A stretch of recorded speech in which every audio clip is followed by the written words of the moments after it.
More Deandre Ayton talk as we celebrate his return to the Phoenix Suns. Today, how many All-Star games will Deandre Ayton make during his new 4-year contract?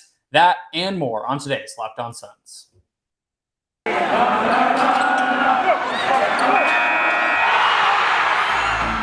You are Locked On Suns, your daily Phoenix Suns podcast, part of the Locked On Podcast Network, your team every day.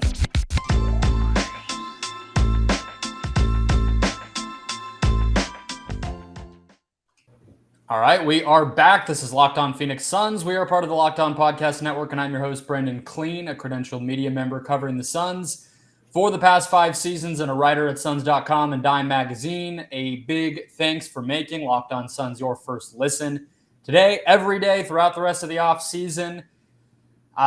It's been awesome, actually, to see how many people are continuing to listen and watch. The news has been a slow trickle, but you guys are obviously still very intrigued by this team just as much as I am, so I really do mean it. A big thank you. If you're finding us on your favorite podcast platform, go ahead, hit follow or subscribe. Make sure you don't miss this show in your feed every single morning. And if you're finding us on YouTube, a big thank you. That's the best way to support the show. Hit subscribe down below. Drop me a comment with your over-under on all-star appearances for Deandre Ayton over the next 4 seasons, the life of this next contract. We'll get to that later in the show. Aaron Edwards is here for his weekly visit. And Aaron, I'm just going to throw something at you off the top. Well, I'm going to. Let me ask you a question actually first. We've kind of slowed down on the KD talk a little bit in Suns land because there's not a lot of updates going around. But how are you feeling about this? Like, you look at the sports books online and whatnot, and it's like, next team odds or wherever he's going to play next season, the Nets are back in being the favorites.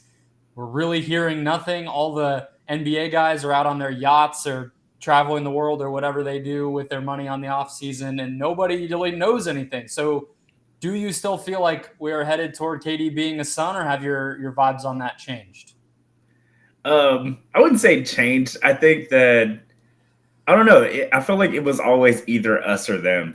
So it was either he goes back, and with them re-signing Marks, it looks like they have all their trust in him. So it feels like that they're going to play the long game on it. So yeah, nothing's really changed. It seemed like pretty hype in the moment, but I just always figured that the Nets were going to ask a lot, and this was going to drag out a lot longer than it needed to.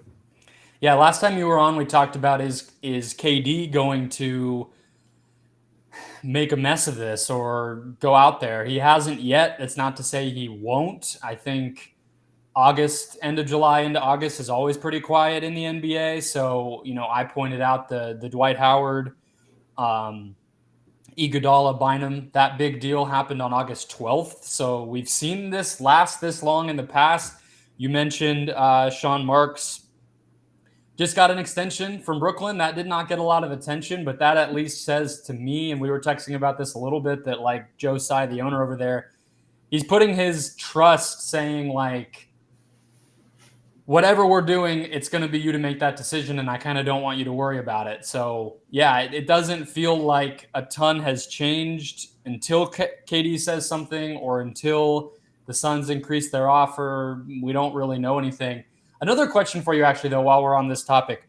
Does it bother you? Because this could be a whole other bigger conversation, but it feels like maybe it's just because we're in the middle of it as people in Phoenix this time around, or I don't know. It feels worse, though, that we're getting this intentionally manipulated trickle of information, whether it's Woj or whoever. It feels so much more purposeful now of not even what's being said, because I think that's always had a little bit of an agenda, but it feels like we're talking about the quietness of everything right now. And it kind of feels to me like choosing not to say something is this weird thing now that these newsbreaker guys are able to do, where it's like, I don't want to say anything until a deal is complete. I don't want to give the updates of the different steps along the way. And that's super weird and kind of crappy if that's where things are going, that we just until somebody wants to leak something for a strategic purpose, we just hear nothing.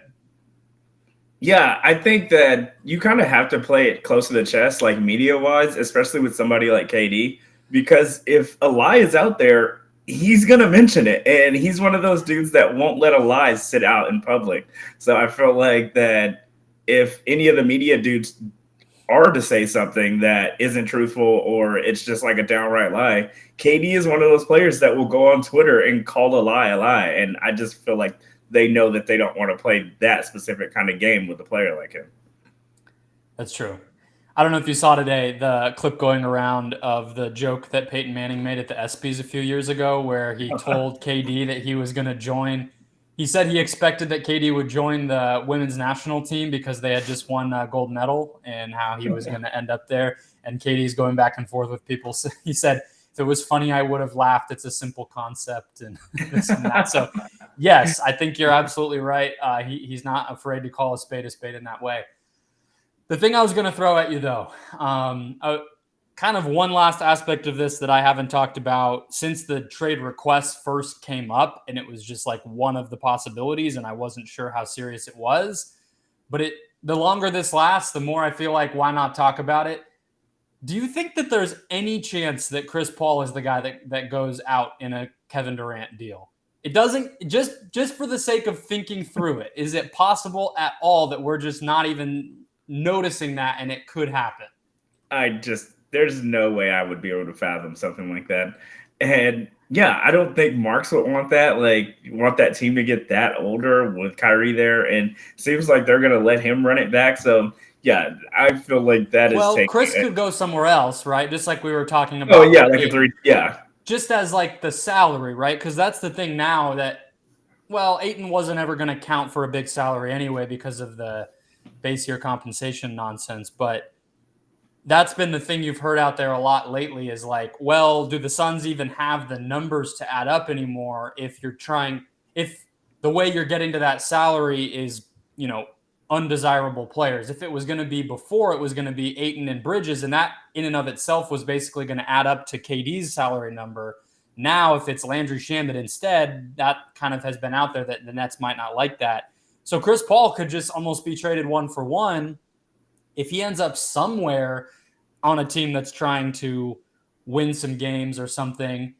It solves some of those problems. I think you're right. I think that it's ridiculous, but I guess just from like a team building standpoint, if you were able to keep some of the other guys, whether that's Crowder, Bridges, Johnson, and then you get like Dennis Schroeder to be your starter, this is a very July 20th thing to be asking you. I totally understand that it's pretty ridiculous, but my mind was going there a little bit where I'm like, hey, I don't know if that would be like a half bad way for this all to play out. I just think at the bottom line, the reason it's ridiculous to me is you can't disrespect Chris Paul like that after everything he's done for this team, the way he took a little bit less money last year and played ball on the contract. Yeah. That's the reason I think it's not going to happen.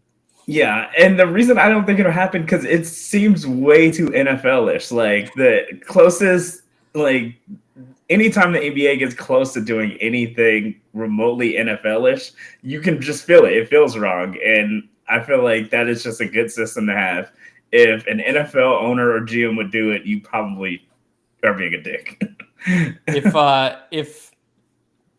guess if it was the NFL, there would be a ton of disregard for the cap completely and a bunch of weird picks going back and forth. I have no concept of value in the NFL. So while you're totally right, I also feel like I at least get the value stuff on the NBA side. And I do think there is that aspect of it where it's like, okay, Chris Paul has value to some teams. His money is equal. Could it work? Like in theory, yes. But yeah, I think it's probably too crazy. It is very much like one of those this quarterback for that quarterback types of trades that we've seen in the NFL. But I just had to throw it out there. We're going down to 3 times a week on these shows in August, and I'm pretty pissed at Sean Marks and James Jones for that because I was totally expecting for Kevin Durant talk to get all Suns fans through the end of July, and we would just be, no shortage of stuff to talk about. And then August, we could just sit around, watch soccer or whatever we're all going to watch in August, and then just move on with our lives. And now it's going to drop like August 28th if it happens. And we're all going to have to like whip ourselves into a frenzy remembering that the NBA exists for 2 weeks, and I'm mad. So I guess this is also me trying to come up with something that can just get this whole thing done. Yeah, I feel like that's pretty much, we're in such like no man's land right now with just like the dead silence that our brains are wandering way too much. Like it just feels like we're stuck and we're just trying to come up with narratives now to like, get to October. That's exactly what's happening. You're right. I don't even feel insulted that you're telling me that. The value of Dennis Schroeder in my mind, he is, because he's like the only free agent who I think will make any sort of impact who's left out there. To me, he went from Dennis Schroeder, like what we all know him to be, and over the past 2 weeks, he's become like Gary Payton or something. Like he is a no doubt Hall of Famer. He can come in and replace Chris Paul and lead this team to a championship. And my mind has built that reality out completely. But let's get to Deandre Ayton. Let's talk a little bit about, with or without KD, sort of the approach to the regular season I want to get into, and then all-star over-unders as promised. First, though, guys, today's show brought to you by Built Bar with their new coconut brownie chunk Built Puff. If you've had the Built Bar version of the coconut brownie chunk, you know how delicious it is. You know that they have the little pieces of chocolate, the little pieces of coconut mixed up in there. And if you've had a puff of any kind, you know what that is as well. The first ever protein-infused marshmallow, soft, pillowy, delicious, but best of all, of course, low calorie and packed with protein as always. All Built Bars made with collagen protein, which your body absorbs more efficiently and provides a ton of health benefits. So eat something that tastes good and is good for you. Delicious coconut, rich, sweet brownie, and creamy marshmallow. That is the Built Coconut Brownie Chunk Puff.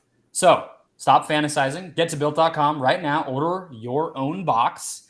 They've left these things out for much, much longer than I thought, but they just revealed the new S'more Puff. So I have a feeling these ones will go quickly. So get to Built.com. And when you're there, use the promo code LOCK15 on that order to get 15% off. That's promo code LOCK15 for 15% off at Built.com.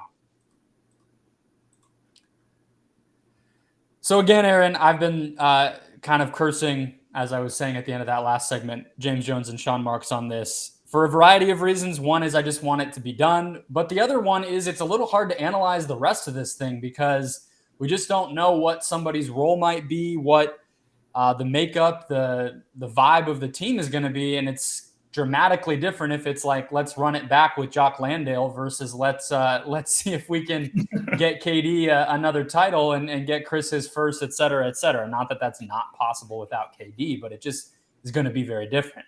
I want to talk about the regular season, though, and I think that this is somewhere where the Ayton side of this and some of the improvements that the team could make, I actually think might be somewhat similar with or without Durant, because I think you can expect that even if they get KD, him and Chris Paul both are going to be guys that hopefully are not playing a ton.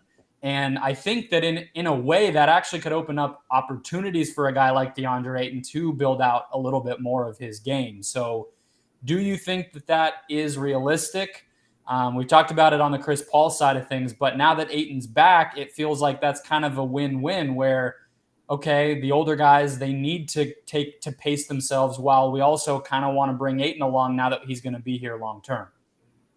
Yeah, I feel like that was probably the plan last year, but once the streak started, it was just, all right, everybody's playing a lot of minutes. This is really fun. Let's just have fun and keep this streak going. And I think that's what it turned into, was we were going to let Ayton kind of find his footing and like his situation with this team. And then like injuries happen and stuff too. But I do think that last year the plan was to let him grow and figure out the type of player he was going to be. But the streak and just the excitement of our stars balling out like that, it just kind of slowed everything down a little bit.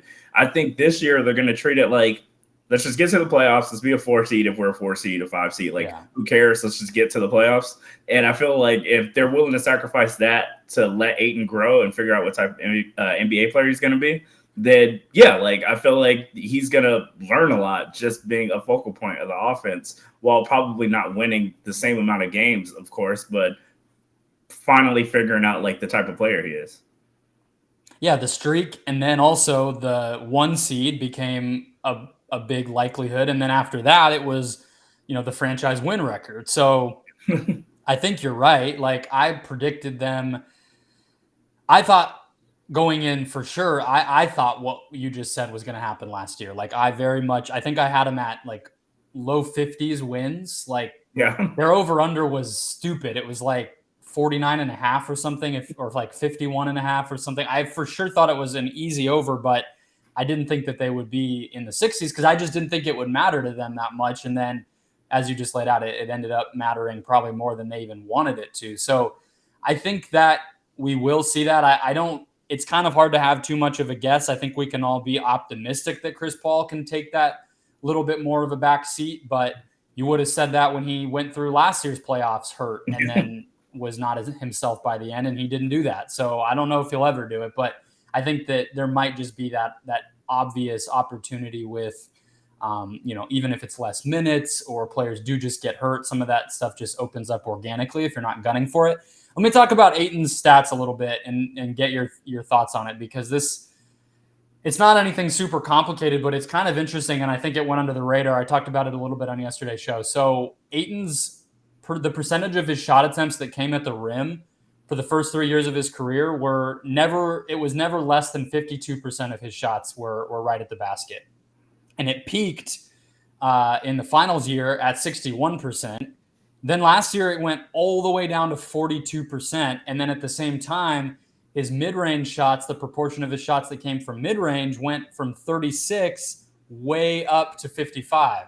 So he was really efficient from both spots. The dude made 77% of his layups last year and dunks, and then he made like 56% of his mid-range shots. So it's not to say like he was taking worse shots necessarily, but what do you think the right mix is for him in an ideal world? Because we know he can hit that mid-range shot, and I think you want him to be comfortable, but it's also like, okay, if you're 7 feet tall, should you be taking that few shots away from the basket too? So where's that mix if it's like the best version of Ayton? I think whatever the version of the Pelican series, that was the Ayton I want. Like, that was the dude that I want forever. He knew when to take him off the dribble. He was dribbling more than once or twice. He was confident doing it. He had a stronger dude on him, but he knew how to get around him. He was hitting the midi. He was getting the hook shot. He was doing whatever he wanted. He was hitting the fade that he loved so much and that we didn't like that much at the beginning. But he had it the perfect mix of putting the ball on the floor, the midi, and just getting to the rim. And that's the Ayton that I always want. I just want that dude. Yeah, I am trying to look up the numbers of where he was at in terms of shot selection just in that series, and I'll have that in a second. But that's the one that I point to far and away myself. I just think, and I was even talking about this with the rebounding yesterday too, that he's a good rebounder, but then you think back to after those first couple games where Valanciunas was just, what did he have, 20 plus rebounds in game one of that series? And you could just see, whether it was coaching or just Ayton internally or a combination of both, you could just see him be like, all right, that's not happening anymore. It was the same thing with scoring, right? Where it was like, okay, whatever's going on with Chris, other guys aren't hitting shots. I realize I can dominate Valanciunas. I'm going to go at him. So I think channeling that it's always been the thing with Ayton is can he make that happen consistently? Can he get that motivation within himself consistently? So I won't hold you to the fact that you said that series, because these numbers are wild. Only 26% of his shots in that series were at the rim, and 68% of his shots were from mid-range. Never mind. I want him at the rim a little bit more than that. That's crazy though, because we all came away feeling like that was this peak version of Ayton, and then I don't know. I guess part of it though is Jose Alvarado was in Chris Paul's grill, Herb Jones was in his grill, so he wasn't getting those buckets set up for him right at the basket, and I guess he kind of made do. I don't think it's ever going to be that dramatic, but that's kind of crazy to think back on. Yeah, that was real Tim Duncan-ish now. And he was getting to the rim a lot less than Tim, so it wasn't even like that. I just really didn't expect him. I mean, Valanciunas is extremely strong, so I can kind of understand that he wasn't just going to ISO Valanciunas and get to the rim whenever he wanted. But still, 26% is pretty nuts. So his accuracy, though, to put that in perspective, how dominant he was, he made 82% of his shots at the basket, which is bonkers. I mean, even for a guy that big. And then 64% of his mid-range shots. He was 30 of 47 from mid-range in that series. So if you're making everything, it kind of doesn't matter where the shots come from. That's always been the thing, right? Like we've heard that about the Suns offense overall for years now since Chris Paul got here of like, well, they take too many mid-range shots. It's like, all right, well, they've been the best team in the NBA across these 2 years. So if you're making everything you take, it kind of doesn't matter. But yeah, I'm interested in it. I think it'll balance out a little bit, but I also think he's really comfortable in that mid-range spot, and maybe that kind of shot creation stuff that we've always wanted from him. Maybe we just need to come around to the fact that that is going to be hook shots and middies and stuff like that we all kind of like oof, when we were watching. But if it goes in and it's comfortable and it gets him into that being more of a weapon, then maybe that's just the answer. Yeah, and even with just like the playmaking, like I don't want him to be like Joker or anything. And he did learn a lot last year with finding like the open corner pass, and he was hitting Mikal Bridges on those a lot and Cam Johnson. But like just finding cutters now, like if he's going to be a focal point of the offense and get the touches that I know he wants, then he's just going to have to be a better passer in general. And our offense is obviously going to have to move a lot more because sometimes it gets stagnant when he has the ball and they just watch him because they know the shot's going up. So I just feel like just a lot better at passing and just finding cutters and just better at playmaking. Because usually he's like Clay. When the ball touches his hand, it's probably going up. Which to him, like he knows he's probably not getting a lot of touches. So he's definitely putting that thing up if it touches his hands. But just getting better at passing, I would like to. Yeah. I mean, I think that is the thing about that Pelican series is the offense was way different once Book went out. And it's like, they made it work, but it didn't look like the Suns to just toss it into Ayton and he's spinning back and forth and whatever. He was doing some weird stuff. Like it was awesome at the end, but I'm sure you might like go back to those highlights and be like, this dude was figuring it out on the fly in the middle of the playoff series. And it was by the seat of our pants that we all made it through that whole experience. But let's get to this over-under idea a little bit too. It came up because people were debating this when he was going to be a pacer potentially with all of the opportunity he was bound to get in Indiana, how many All-Star games could he make? But I think it's an interesting conversation anyway, because I don't know, guys who get paid like this and have as much of a track record of success as he does, they normally make at least one of these games, but it's an interesting conversation. So let's get into it right after a quick break. Okay, so the moment we've all been waiting for here, Deandre Ayton, All-Star game, over, under. I feel like, Aaron, is it fair to set the over-under at 0.5? Or is that rude to Deandre Ayton? No, I was thinking like just the centers we have in the West, it's brutal. Like it's a brutal center league. Like the center position is pretty much, we try to act like it's completely gone, but we have we have one of the greatest players of all time on the West playing center. We have Embiid, we have Rudy Gobert on the same team as Cat now. So like, I just think the situation is way too steep. I just don't understand where he would get in at. Yeah, I think he's a little lucky to be in the West. Do you think that's a good place to start? I think actually is Gobert and Towns. Do they both continue to make all-star teams? Because they've been locks basically the past. Well, I guess Towns returned to being a lock once the team started winning again. But you would have expected him to get in this upcoming season. But do they kind of cannibalize each other, do you think? Or are they both going to keep making this team? They're both going to keep making the team. Once you're a multiple-time all-star, like it's still a popularity contest at the end of the day. So I feel like even them joining together doesn't matter anymore. They're going to win a lot, so that vote is going to help them, yeah. And, like, you have a Defensive Player of the Year and Cat. So, like, just based off of those accolades in general, they're probably going to get in. So Ayton has an uphill battle. Like, he's fighting against people's names. He's fighting against people's popularity, even though it's Gobert. And he's like having to fight against just the history of people that have seen him play. Like, even if he balls out this year, the All-Star game is weird. Like, people still kind of think about what you did in the past, regardless of how great your current season is. Yeah, luckily the All-Star game being in Salt Lake City isn't going to make Gobert a shoe-in, which I think it would have if he had stayed on the Jazz. But I think you're probably right. And in his case, the popularity is very much the media and the analytics dudes who get him in there every year, not so much the players, as we've I think you and I have chronicled on this show plenty. We're also probably getting Zion back in the All-Star mix this year at the forward center spot. So that is a big one. Maybe Jaren Jackson is a guy you would have thought would be in, but isn't going to be since he just had surgery.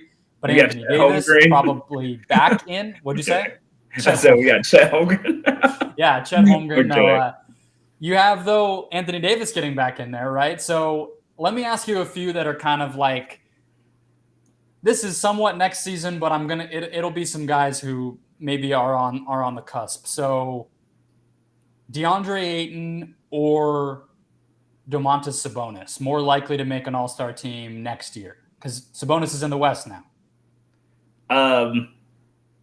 Sabonis is gonna get to Chuck. Like, he's on a bad team, so it might be Sabonis, and that's just strictly the Boogie Cousins situation. Yeah. He got in because he got to Chuck, and he was balling, but he also got to chuck that ball up, and not a lot of people get that opportunity. And your point on it being hard in that first one is really key, I think. It was the same with Book. There were like a couple seasons where he was on a really bad team, but had the numbers where there was at least a case to be made, and he didn't get it until they finally started to win. And then since then, it's just been like no-brainer. He's in every year. I guess he was an injury replacement in 2021, but that's because he was hurt a lot. So once the floodgates kind of open, I think it's a little easier for voters to get their heads there. And Sabonis has made one of these teams. It was on the Pacers, but he has made it. So, yeah, I think you might be right. It's closer than people think. I think Ayton is a player I would rather have. I was the first guy to criticize the Suns for poking around trading for Sabonis. I think that all would have been stupid. But Sabonis, like you said, he's going to have those opportunities. DeAndre Ayton or Christian Wood now that he's in the Mavs? DeAndre Ayton. I think you're right. I don't know how Dallas is going to use a center that they finally like. I don't know. Like, they've talked all this about having a center, but I don't know how they're going to use one yet. I just don't understand their offense yet because they were spreading people out and letting Luka cook, but I just don't know what a center is going to do in Dallas right now. They're apparently not going to start him, which is super weird. That was out there that JaVale's going to be the starter and Christian Wood's going to start out coming off the bench so that they can have Luka plus a lob threat plus wings as kind of their starting lineup, and then maybe Wood closes games. I don't fully get it. I think you're right. I think Ayton's just better, and I think the Suns will be better. I don't really like that. I think Dallas somehow got worse this offseason, even though they were like the team with momentum heading into the offseason after getting to the conference finals and whatnot. Okay, let me get to this one. So if Zion is back but gets brought along a little bit slowly, like let's say the first half of the season he's like not playing back-to-backs and maybe he's playing like 30 minutes a game instead of 32, 34, but the Pelicans are in the playoff mix, it feels like he's still going to be a level ahead of Ayton in the All-Star stuff just because he can score like nothing. Yeah, I feel like we haven't seen Zion play in so long, so people are forgetting. But Zion is a lot better than Ayton. Like, we don't have to play the Zion game because we haven't seen him in a while. And it is going to be slower. But Zion is really good. And I just feel like we might have forgotten about that. But he is definitely going to be an all-star. Yeah, sometimes it's fun to go back and 27 points per game on 61% from the field, plus 7 rebounds and 4 assists. That guy is a beast. If he's anywhere near himself and they're winning, he's going to be an all-NBA candidate, let alone an all-star candidate. I think he's he's much more of a lock than I think we want to admit once he can get his body right, if he can get his body right. All right, so we've gone through those guys, and then we also, obviously, you have the Gobert and Towns thing we talked about. You have Anthony Davis, if he's healthy. You have Nikola Jokic, assuming that he continues to play the way that he has. Those are basically 4 forward, 4-5 combo guy locks. And I think that just illustrates, and they're not really old. I mean, Gobert will probably be the first of those guys to fall off because he's already, I think he's 30. But even if you say it's 3.5 locks, you don't just get like 6 centers on an all-star team. So I think that is illustrating why it's going to be so hard for Ayton. If I were to ask you, does he make at least one all-star team over the course of this new max contract, would you say that he does or doesn't? I guess, are you taking the over or the under on that? Does an injury replacement count or like anything like that? Sure. Then I would be willing to say 1. Yeah. I just think, like, we were talking about popularity and like if you get in once, it's easier to get in that second time.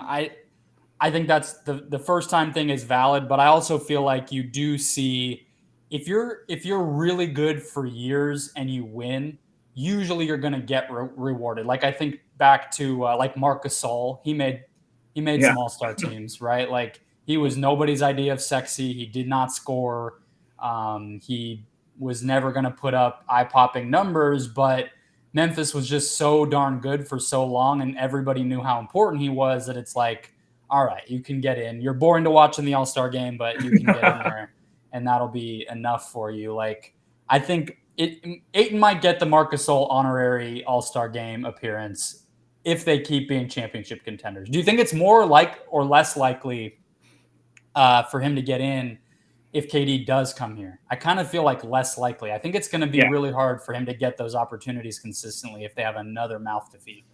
Yeah, I think it's less likely. I think it'll be the most fun basketball he's probably ever gotten to play with just the space and being able to kind of play the forward that he wants to play sometimes. So, but I don't think that he's going to be able to get like the numbers that he initially wanted. I hope he gets one. Like, I've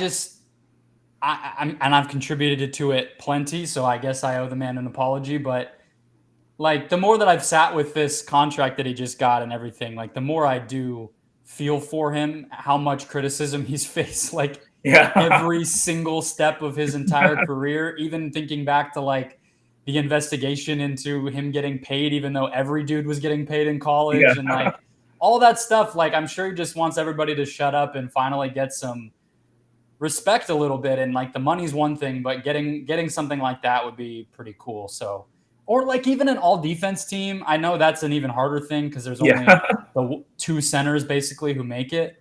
But I hope he gets some love like that, I guess. Yeah, I think that'll be tough because Giannis is going to keep winning it forever and Embiid's just going to keep winning it. So I just don't know. Or Gobert, that's just going to be even tougher. Like I want him to get any kind of honor, but those defensive ones are really tough to get with the competition that he has. The lucky thing is he is only 23, so he's about to turn 24, but he's only entering his prime, whereas most of those other guys we're talking about are right in the middle of it. So maybe he gets in on some of this stuff when he is like 27, 28, 29, and the rest of those guys are either done with their primes or maybe even like out of the league in the case of Gobert or something. I don't know. So, I guess we can hope. But I think that's right where the over-under should be is 0.5. I don't honestly, we don't even have to get into this. I don't really think it would have been that different on the Pacers. I just think the level of center talent, it's not as deep as it was, but the most of the star players in this league are big men at this point. So I just think the hill was already going to be pretty high for him. And it's just a matter of hoping that winning gets him there. But that'll finish us out for the week, guys. For the day, we'll be back tomorrow with the co-host of Locked On Nets to talk more about KD. What do they think is happening? Do they think there will be a deal? What do Nets fans want this trade to look like? We'll break all that stuff down, have some fun with Doug from Locked On Nets to close out the week tomorrow. But until then, a big thanks for making Locked On Suns your first listen today. Now go make Locked On NBA your second listen to catch up on everything else going on around the league.